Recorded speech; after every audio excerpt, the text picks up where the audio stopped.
Pasangan ini sudah menjalani momen tukar cincin saat tunangan, namun keduanya batal lanjut ke jenjang pelaminan karena calon suami ketahuan memesan jasa online.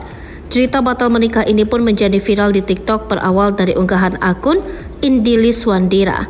Dalam video unggahannya memperlihatkan momen ketika sedang tunangan sambil pose pamer cincin.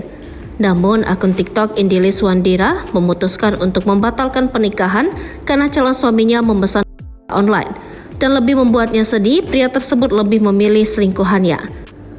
Aku berani up ini sekarang setelah aku berdamai dengan keadaan. Jangan ajari aku sabar, aku pernah bertunangan lalu ditinggalkan karena dia lebih memilih perempuan itu. Dia lebih suka sama janda anak 2, tulis postingan Indiliswandira. Akun TikTok Indiliswandira mengungkapkan dirinya baru bisa mengunggah kisahnya di TikTok karena sudah berdamai dengan keadaan. Calon suaminya itu lebih memilih untuk bersama wanita lain.